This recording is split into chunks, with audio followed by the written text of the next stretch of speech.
The Bloodstream podcast is made possible by Takeda and is intended for informational, educational, and entertainment purposes only. Please consult with professionals before making any healthcare decisions. I try to clear my mind and think happy thoughts, and as the hours count down, and the sun sets, and the computer's packed away, and my wife and the dogs and I are all laying still under the covers, I try my hardest to clear my brain and not think about the fact that one of these days, I'm going to close my eyes and never wake up.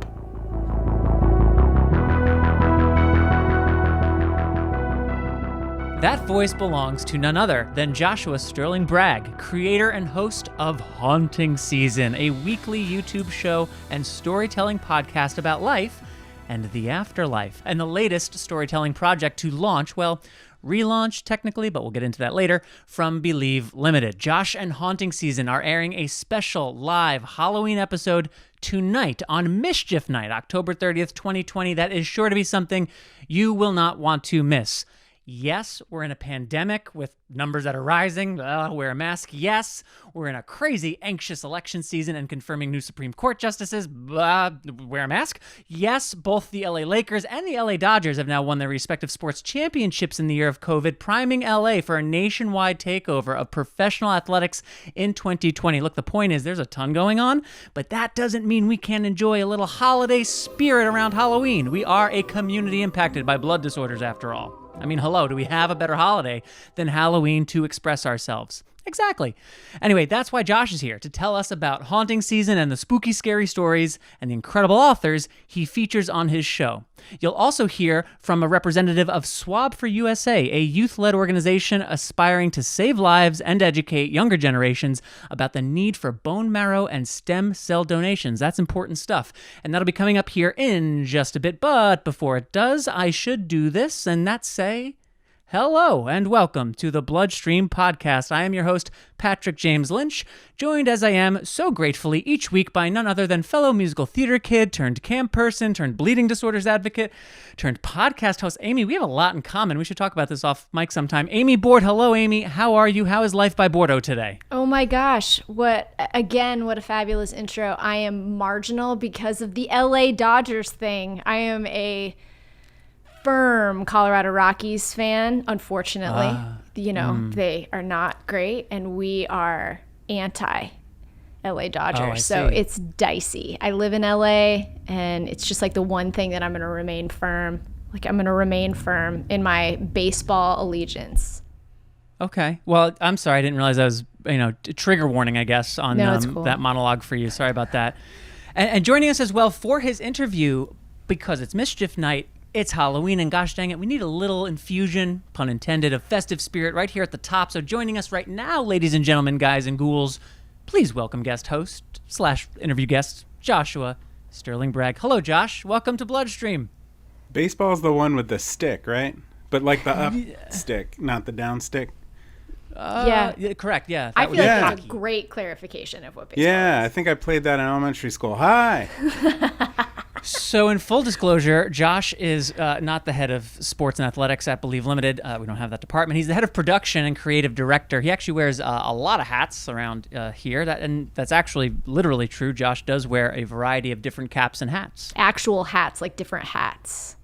So let's put your Haunting Season hat aside, Josh, for just a moment, since we're going to speak primarily about that.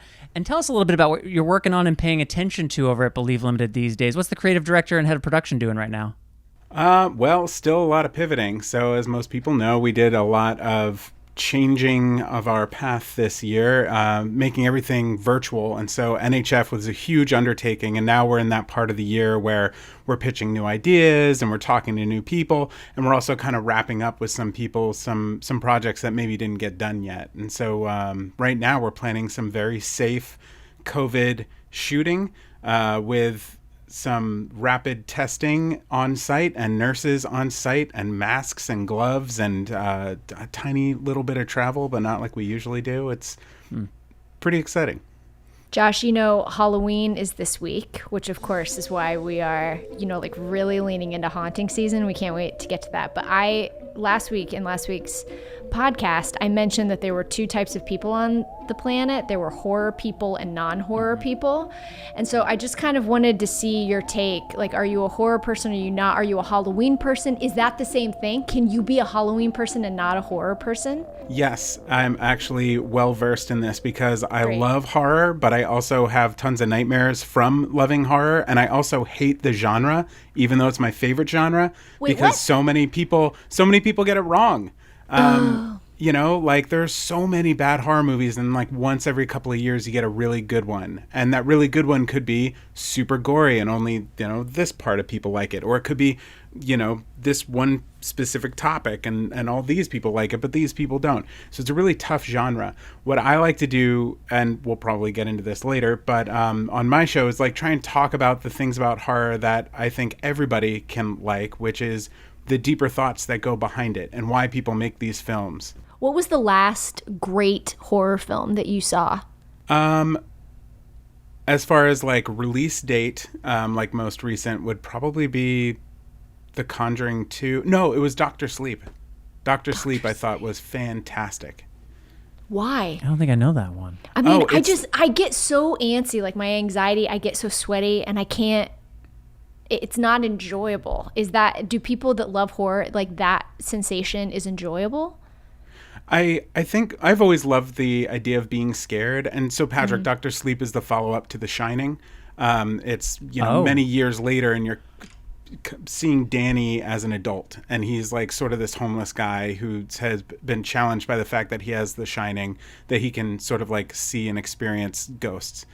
Okay. I think that people who love horror come to it for different reasons. And there are people who are fascinated, you know, like the video game peoples. There are certain people who like enjoy killing in a video game, and it doesn't necessarily have to do with like killing in real life. It's like a way of expressing yourself or a way of like releasing energy. I think similarly, like being scared is like when you go to, I don't know, like the bathhouse on your birthday or something, and you go in the ice, you know, as opposed to like the nice, cool, soothing hot baths. Like there's something exciting for some people about jumping in the ice and having your heart race and your energy, and you feel like you could run a marathon afterwards. Kind of type 2 fun sort of stuff, sounds like, Sure. In a certain kind of way. But before we get any further, we're going to get to Amy's interview with Swab for USA's Isha. But Josh, I first have a question for you. Okay. You know the Bloodstream podcast wouldn't be possible without the ongoing support of our presenting sponsor, don't you? Oh, well, sure. Yeah, of course. And do you know who that presenting sponsor is? Well, Patrick, since I've basically been working with you since day one, I believe, yeah, I know the Bloodstream podcast is made possible by its presenting sponsor, Takeda. That's right, Josh. The Bloodstream Possible is... The Bloodstream Possible? The Bloodstream Podcast is made possible. There we go. Words in the right order. By our presenting sponsor, Takeda, who has over 230 years of rich history in Japan and carries with them a rich legacy in bleeding disorders, courtesy of Takeda Legacy Baxter. And on their website, Josh, Takeda's got this really neat website. Oh, yeah, it's bleedingdisorders.com.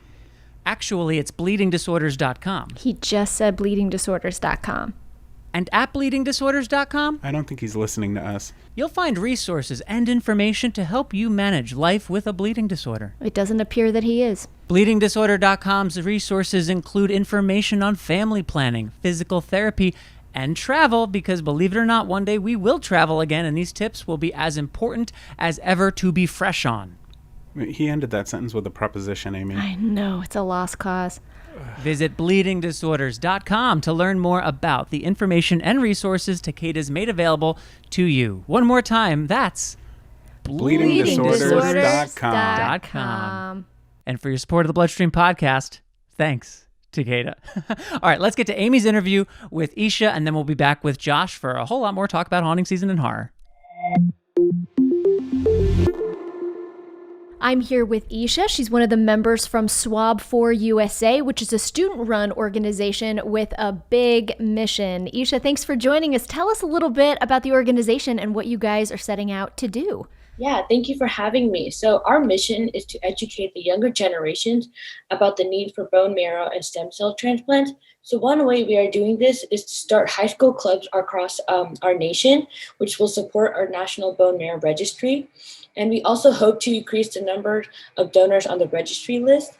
And we started this organization because one of my friend, Kaylin, who is the president, she actually started this idea because of her grandfather who had recently passed away through to blood cancer, and she wanted to do something about it. So she got in contact with the Be the Match outreach directors, and they helped us with starting this organization. And she shared this idea with me, and I really wanted to join immediately, as I had many family members died due to cancer, and we really wanted to help stop this.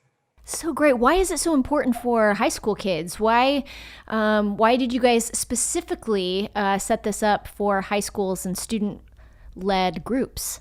Yeah, so although like high schoolers cannot register for the National Bone Marrow Registry, seniors who are 18 years old are eligible to. So even though they cannot register, they can always ask families or friends who are from the ages 18 to 44 to register, and they could help spread our mission to their local community, and they could help with the fundraisers, and they can do many other opportunities to help increase like the attention on the bone marrow registry.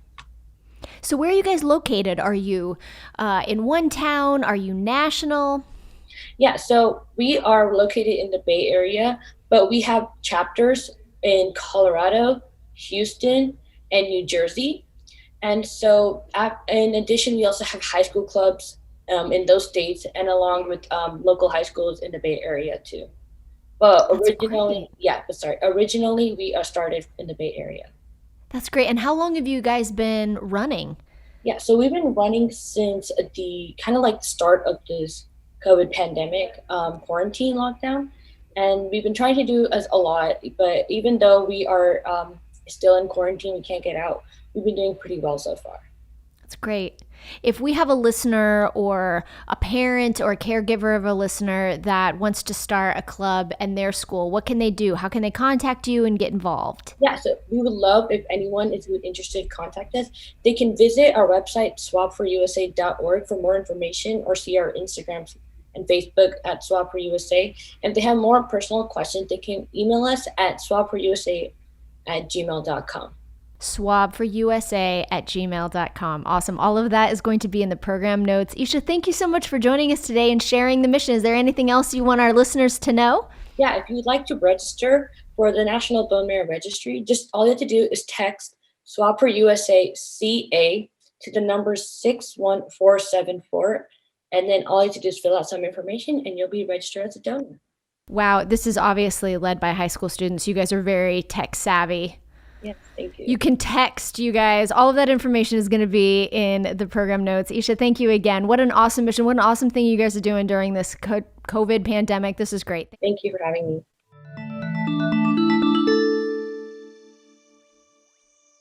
Thanks to Isha again from Swab for USA. You can find that website, www.swabforusa.org, in the program notes. It was really good to talk to her. Cool stuff those like teenagers are doing in like the pandemic, the world. They are COVID changing world. The world. I know, it's exciting. But Kids are now cool. we get to transition into Joshua Sterling Bragg and Haunting Season, the new podcast from Believe Limited. And I personally would like to know the origin of it because it has a rich history. And I'd love to hear where it started and kind of the beginnings of it on YouTube. Josh, so tell us a little bit about the beginning. Sure. Yeah. So in 1812. What? Good year. That was a good year, especially for In YouTube. 2013, I was working with Ryan Gielin's brother, Matt. So Ryan is, co-founder of Believe. And I was working with his brother in my first ever production job. And we had this idea of, at that time, there wasn't much horror content on the internet. And we used to get together and eat burritos on Fridays and watch scary movies together. And so we had this idea, like, what if we started creating scary stories for the internet? And I had some personal stories from my childhood of, like, doing things that I wouldn't tell other kids to do, like breaking into abandoned buildings and scaring ourselves. And so I told my first story, which was one of those stories, and it got something like 27,000 views pretty much overnight. And so we were like, okay, we're on to something. And so I did a story a week for like a year and a half, almost 2 years, as a YouTube show, and then got kind of burnt out and switched jobs and came over to Believe and moved to LA and got married and got a dog, and, you know, all of life happened. And so it was just sort of this thing that was always in the background, like, man, I wish I could get back there. And now we are. What, other than us, you know, saying, let's come up with podcast ideas, put that aside, like, what brought Haunting Season back? How come it never really probably went away in your head? Yeah, at the beginning of the year, we had some new staff, and we were having a staff meeting, and one of the questions that Amy and I were asking everyone was, what's the most creative time in your life, or from your past? And for me, it was Haunting Season. I was writing every week. I was performing every week. I was editing every week. And the thing that was going out was a piece of me. And people were giving back so much appreciation for that and so much positivity. I really never encountered any negativity with Haunting Season. And that was also very special, especially being in a genre that is about like death and dying and killing and, you know, spirits and demons or whatever. So it just felt very special, and it's always had a place. I've tried a couple of times over the years to bring it back and asked friends for donated time. But, you know, as you get older, like, it gets harder and harder to donate time to free projects or projects that don't have any budgets. And so it's just always been there. It never went away. I never stopped wanting to do this. It just, as Believe has grown, and we're now starting to look more at entertainment as another pillar of what we do outside of, you know, health and all that stuff, it just seemed like a natural fit. And there were still 16,000 people subscribed, which was also, you know, a huge lever in opening up the casket, I guess. Yeah, so certainly a head start on audience building. You mentioned the positive response and how it's like almost no negative response. What has been your interaction with the viewers and the listeners, both originally and since the relaunch just a few weeks ago, which we'll get into some of the details of that so that people have the context in a moment. But what has that interaction with the listeners been like? I get like 4 or 5 messages a week that are like, oh my gosh, I stayed subscribed for the past 7 years because I was hoping this would come back. And I keep writing back to them like, thank you for doing that. You're the reason it came back. That's been most of the response of people just like very excited for the new, you know, the show's a little bit different. It used to be just a scary story every week. Now we've got a podcast, you know, an hour-long podcast once a month. And then once a month, we're looking back at the old stories. And then we've got 2 new stories once a month. And that kind of fills out the thing. And yeah, people are really chill with it. People are just happy to have the show back. So it's every Friday. So actually, much like Bloodstream, it's every Friday, right? And you just talked through, there's one episode that's sort of like the big main episode, then a couple episodes with a story that's featured, and then one where you go back to stories that you did previously. Is that sort of the 4-week run? Yeah, and it's all based on a theme. So we'll have the first episode will be our hour-long podcast, and during that, we'll talk to an author about what makes them the most frightened. And through that, we kind of pick a fear of the month. And Cody and I, in the segment after the interview, talk about a deeper dive into whatever that fear is. So the one that is going to be the first week in November is all about the fear of sleep and what happens when you sleep. And so, you know, we'll get into all sorts of nightmares and night terrors and sudden unexplained nocturnal death syndrome and stuff like that. Whoa. You know, real fun stuff. And then that kind of inspires the stories that I'll write for the month that will be on that similar theme. And then if we're lucky, there's one from the past for the archive episode. Otherwise, we'll just go in order from when they were released. I think it's for our listeners and for myself, you know, I said last week that I'm not a horror genre person. I'm not a Halloween person. We get it, Amy. You hate this episode. You don't want to talk about Haunting Season and Josh. Oh my gosh. OMG. What I was going to say is one of my favorite things about you, Josh, is that you see the world differently and you interact with the world very differently than me, that kind of looks at like the next step that I have to go and like what do I have to take in order to get there, and just, you know, kind of this linear path where you have really inspired me, I think, to think creatively and think differently. And even your answer about horror and fear, you know, like you guys are engaging in a fear of the month that is so different than I think what people might expect from, you know, a podcast that we might label as scary stories. And so I just, you know, what can the audience expect, and what personally, why is this so personal to you? What journey are you going to take the audience on that's a little bit different than just like, you know, this is perfect for Halloween? I have had a fear of dying, I think, probably my entire life. From like the moment I was sitting in church and we were saying the Lord's Prayer, and I was finally for the first time processing what all of it meant, and the idea of like dying and going to heaven or going to hell and all that stuff immediately was just like terrified. In fact, most times when I try to turn it off, it's just replaced with fears about dying. When is it going to happen? How is it going to happen? How many years, days, minutes do I have left? And am I going to make the best of them? Or are they just ticking by 8 useless hours at a time? Which is why I've always hated sleep. I hate it. It's useless, wasted time where I just have to lay still in bed trying to desperately shut it all off, to power down the thinking brain with the never-ending impossible checklist and just die for a few hours. When I get terrified of something, I try and face it, because I think that that's the only way you can progress in life, is if you're facing your fears. You know, I had similarly like a huge fear of cancer, and the show Breaking Bad helped me work through that. Not because they were like, it's okay, you'll be fine. Yeah, not because really they showed even it close to that. No, not at all. They showed it in a really like clinical light, and then showed like the trauma that can come from that, and all, you know, the results of not dealing with your trauma and where that can lead, and all your fears, how they can all mount up, and at any moment your whole life can be destroyed, right? And so I'm watching this and I'm like, oh, well, I wouldn't make these decisions. Like my path would be different. And so that gets the creative and positive thinking about it. And then you're like, oh, okay, you know, maybe it's not that bad, you know, and then maybe that opens up a door to do a little bit of research over here or over there. And so there are things that we understand about this world and things that we don't. And I am really fascinated by the things that we don't understand because I really want to understand them. I don't want to ignore them, which is why also I went around with a ghost hunting group for a couple of years, like every 3 months for like a year and a half or something, to follow them and see what their path was like. Now, for the very small segment of our audience who will not be familiar with what a ghost hunt entails, can you describe what a ghost hunt entails? Yeah, you take a net. Okay. I knew it. And Sherlock Holmes hat.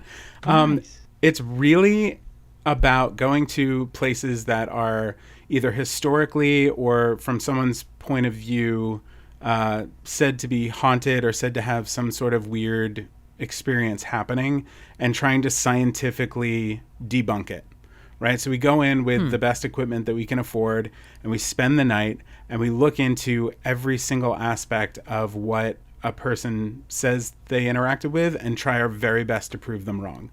And if at the end of the night we can't prove a certain thing wrong, we're like, okay, maybe there's something paranormal about that. Or maybe there's something we don't understand about That's it. cool. That's interesting. I wouldn't have thought it was actually about trying to prove the thing wrong, so to speak. It makes sense to hear you say it, but I wouldn't have thought. I had the image of the net and the Sherlock Holmes hat in my head.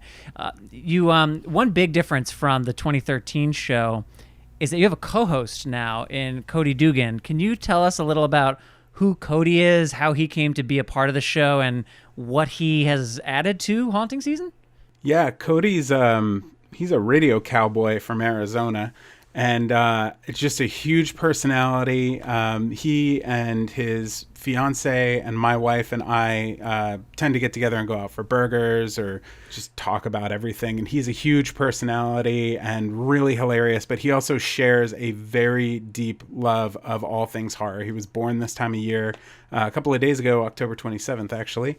And has just always like listened to spooky sounds to fall asleep and through haunted houses in his backyard for Halloween. And so when this was booting back up, it just was like a no-brainer. With the energy that he has and the excitement that he has for this sort of thing, it's just the perfect co-host, because I'm kind of laid back and chill. So you need that like punch, Josh, you are such a lived-in creative. It's so important to you. And I know that the pandemic has been hard with that. How has this project and this love and this passion, like how has it been for you creatively coming, through this pandemic? It's been a reawakening. I mean, my job, the part of my job that I love the most is being around other people and operating, machinery that other people don't know how to use, like big cameras and audio equipment. And so not being able to be around people and not being able to use that equipment very often, or even just take photos of people very often. It's been really challenging. And this is an opportunity to connect one-on-one with not only Cody and someone new, like an author over Zoom, but to also get my hands dirty in the edits a little bit. Colby Crow's our editor, and she's doing an incredible job of trying to meet my over-the-top expectations of audio design that are really probably so far up that it doesn't really need to be that way. But she sees the same vision and has just week after week been applying herself harder and harder and harder to the edits, and they've gotten better and better, and we're just a couple of episodes in. So, being able to work with people on this project that is so creative and is really based on imagination is really fulfilling. You mentioned authors there. Can you tell us about the interview guests that you've been booking, how you're booking them, and what role are they serving in Haunting Season? What are you looking to learn from the guests you're bringing on? Yeah, we've got a pretty wide array of guests lined up through February at this point, with a couple of ideas even past that. And most of them have come from our producer, Greg, reaching out and finding people and sending me links and saying, what do you think of this person? Have you ever heard of that person? And I love reading, but I get stuck on one thing. Like, for like 5 years, I only read Stephen King because there's so much available and the novels were long, and I love long novels. And so it's been really cool to like have these authors thrown at me that I've never heard of. And then I read about all the awards they've gotten or where their stories were featured. And I'm like, oh, I'm a moron for never reading this person's work. So that's been incredible. And then, a couple of people have been reaching out over Twitter, which is really exciting, because that's people taking the step outside to say like, hey, do you review work? Hey, do you want to, and someone who's doing that is really exciting to me, because they're not just someone who's already in the flow of everything. There's someone like me who's had to build their career from the ground up and figure it out, by getting their hands dirty. Do you remember the first truly scary story that you watched or heard someone else tell? I don't know who told it, but it's some form of that. It's a classic story of, the driver, gets the hitchhiker. The hitchhiker, he pulls over and lets her into the car. And as he's driving, he's trying to talk to her a little bit, but she's mostly quiet. And he drops her off at the address. He pulls over at the address, and it's the graveyard. And he looks in the backseat of the car, and she's gone. Some version of that. There's like 10 or 12 different versions of that around the internet. So as we know, Amy is a diehard horror film buff. Yeah. And as I've learned from her, good horror films are never really about the horror. They're never really about the gore. They're not really about the scares. They're about something deeper. There's some part of humanity. The zombie movie's never about the zombies. Is the same true in the world of scary stories or spooky stories, or in the tales that you're telling? Is it not actually about the scares and the spooks? Is it about something else, or is this different? a good, like you said, a good scary story shouldn't be about the ghoul. It should be about, whatever the author is trying to work through. So for me, a lot of times it's working through some childhood trauma or some part of me that I never, took a deep look at, or some topic that I'm not entirely comfortable with and want to like force my character to deal with so that I don't have to. Every author has different reasons for writing. And I know there's an author we're going to talk to in February, I think, who talks a lot about race and how that fits into the world of horror. And some people just love creating characters and then putting those characters in really dicey situations to see what would happen. I just love working through some stuff. I've never gone to a therapist, but I have absolutely no problem telling any person I hang out with, like, my deepest, darkest secrets. That's just not something I tend to keep in personally. And so I feel like with writing, I can do that to a much larger audience. And the reward of hearing people be like, this really spoke to me for this reason, or this helped me work through that, that's the best part. You have a Facebook Live coming up this afternoon, if you're listening to this on the day of release. YouTube. Friday. On YouTube. Did I say Facebook? Yeah. How dare I? YouTube. No, but it's good you did, because now we've clarified it so people will remember it's on YouTube. Oh my gosh, it's on YouTube. YouTube.com/haunting season. On October 30th. What time? 5 p.m. Pacific. Okay. 8 p.m. Eastern. That's fantastic. And what the heck's going to happen? I don't know. We're gonna have a bunch.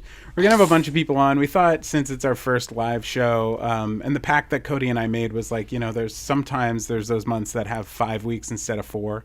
So when we have that, we'll do a live show on the 5th week, just to kind of keep things happening in the same groove. So since this is our first one, we're gonna have on our editor Colby. We're gonna have on our producer Patrick James Lynch. We're going to have on Jessica and Mel, who have helped with the creative side of things, and our producers as well. And Chris from North Innsbruck, who helped design the music for the show. Oh, that's great. As well as Courtney Barber, my wife. Aww. Who's afraid of everything. And the music, for those who haven't listened, the music is fantastic. Haunting Season really is a full audio experience. As Josh likes to say, it's best listened to with headphones on in the dark. But the sound design, the audio design, he was talking about the standard he's held Colby to. His storytelling, excellent, and it's matched by excellent music from North Innsbruck. It feels like, how could there be any other music? How is this music not always associated with Haunting Season? It's one of those, just like, every time I hear it, it just feels perfect. So I'm personally excited for them to be a part of the live, because other than some emails, I haven't really interacted with them at all. So I'm looking forward to hearing from them. Yeah, it's gonna be fun. It's a weird group of people. I love it. I want to just come back to something you brought up earlier about fears and the fear of the month, and maybe we'll kind of circle around this topic as we're getting close to our time. I think you'd mentioned something about the authors, and maybe from the interviews with the authors, plucking the fears from there. But I'm curious, you mentioned too, like, working through your own stuff through the characters. Are these fears that you have? Are these things that you personally are exploring through this process? Or I guess how much of it is like a Josh fear, and how much of it is just the show? Well, we have a lot of shared fears, and so we're starting out kind of broad. The first episode was about the fear of dying. Everybody's got a little bit of that. And then second episode ended up being about the fear of sleep. And I don't fear sleep, I just dislike it. There is so much I'd rather be doing than laying in bed motionless and useless and vulnerable to senseless nightmares. I've always had chronic nightmares. Every night, at least one. Some are so vivid they have stayed with me for my entire life, and I can remember every single detail. And some are so stupid that when I wake up, I have to remember them. Sleep is a challenging thing for a lot of us, and the crazy thing about it is you can't avoid it. Like death, it's an inevitable part of life. You can fight and rage against it with caffeine and drugs and willpower, but no matter what, no matter who you are, it's coming for you. And there's nothing you can do to escape it. And once it's here, the true bottomless darkness of the mind takes control.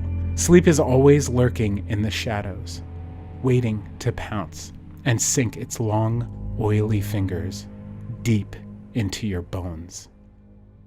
And I do have a lot of recurring nightmares, and that's, kind of fun sometimes, but kind of frustrating other times, because sometimes you just want good sleep.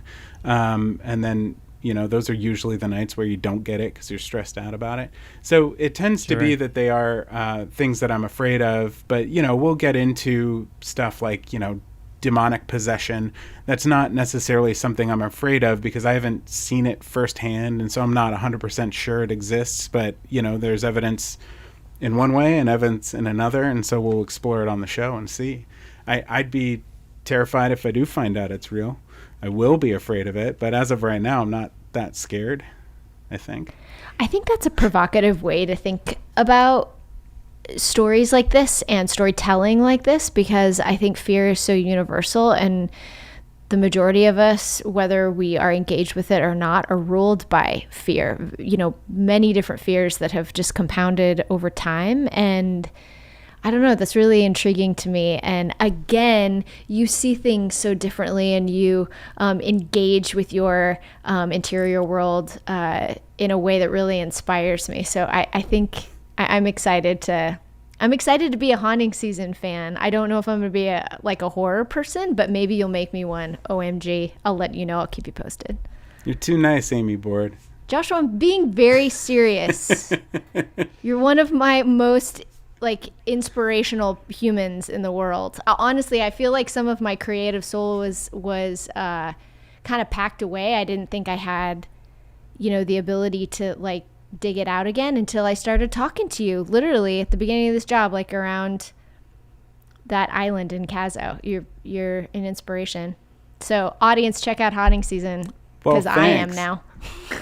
And I will say, the first episode of every month, that podcast episode, is really designed for every listener. It's, it can be, I think, all age groups, anyone who's curious about this stuff, because it's not designed to be scary. The stories are designed to be scary and to make you think and to make you scared.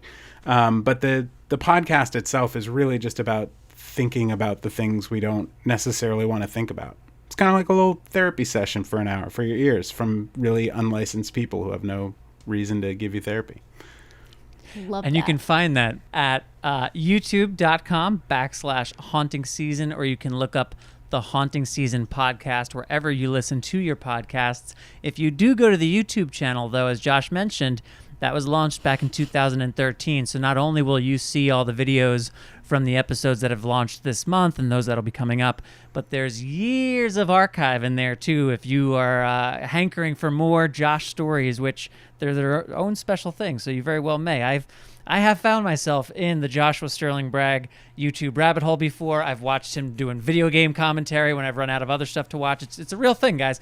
So youtube.com/haunting season, or the Haunting Season podcast, wherever you get your podcasts. If you're listening in real time, 5 p.m. Pacific today, Mischief Night, you can watch the live episode on YouTube. It will subsequently live on YouTube if you missed it and want to check it out after the fact. Josh, where can people find you online, and is there anything else that people should know about Haunting Season?